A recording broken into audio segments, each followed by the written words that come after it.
Hello বন্ধুরা, আজ আমি বানাবো চালতের আচার একদম কম তেল দিয়ে আর খুব কম উপকরণ দিয়ে।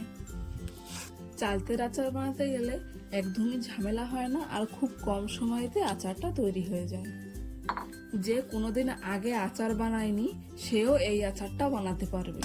তাই চলো রেসিপিটা শুরু করি।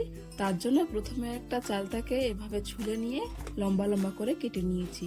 তারপর কড়াইতে জল দিয়ে চালতাগুলো দিয়ে দিয়েছি। ওতে একটু হলুদ আর লবণ দিয়ে দিয়েছি যাতে চালতে কালা না হয়ে যায়। তারপর 10 মিনিটের মতো ঢেকে সেদ্ধ করে নিয়েছি। চালতে যখন সেদ্ধ হয়ে সফট হয়ে যাবে তখন চালতের জলটুক ঝরিয়ে নামিয়ে নিতে হবে। তারপর চালতেগুলোকে হালকা হালকা করে ছিঁচে নিতে হবে শিলের পরে রেখে। চালতেগুলোকে থেতো করে নিয়েছি কারণ আচার বানানোর সময় যে মশলা দেবো সেই মশলাগুলো চালতের মধ্যে ভালো মতো ঢুকে যাবে, তার জন্য হালকা হালকা করে এখানে থেতো করে নিয়েছি। চালতের আচারে যদি টক ঝাল মিষ্টি করে বানানো হয় তাহলে আচারটা খেতে খুব টেস্টি লাগে। তার জন্য আমি এখানে গুঁড়ো অ্যাড করব। গুড় পরে দেবো, তার আগে প্রথমে আচারের জন্য মশলাটা বানিয়ে নিতে হবে। তার জন্য 2 চামচের মতো 5 ফোড়ন শুকনো কড়াইতে ভেজে নিতে হবে।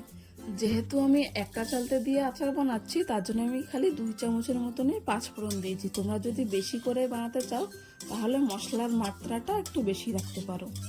5 ফোড়ন ভাজা হয়ে গেলে তারপর ওটাকে ঠান্ডা করে একটা মিক্সিং জারে পাউডার করে নিতে হবে।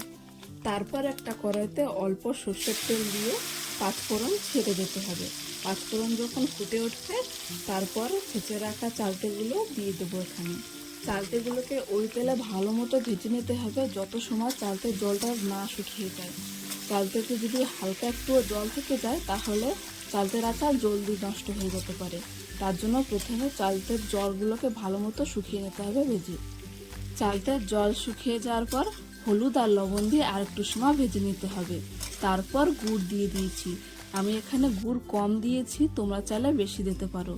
আমি যেহেতু কম মিষ্টি দেবো তার জন্য আমি এখানে কমই গুড় দিয়েছি। তারপর যখন ভাজতে ভাজতে গুড়টা গলে যাবে তারপর 1 চামচের মতো লঙ্কা গুঁড়ো আর যে ভেজে রেখেছিলাম সেই মশলাও এখানে দিয়ে দিয়েছি। মশলা দেওয়া হয়ে যাওয়ার পর আর 2-3 মিনিটের মতো আচারটাকে ভেজে নিতে হবে যাতে চালতের মধ্যে সব মশলা প্রপারলি ঢুকে যেতে পারে। আচার নামিয়ে নেওয়ার পর যখন ঠান্ডা হয়ে যাবে তখনই জারের মধ্যে রাখতে হবে। গরম গরম কিন্তু মোটেই জারের মধ্যে রাখা যাবে না, না হলে আচারে একটা বাজে স্মেল আসতে পারে।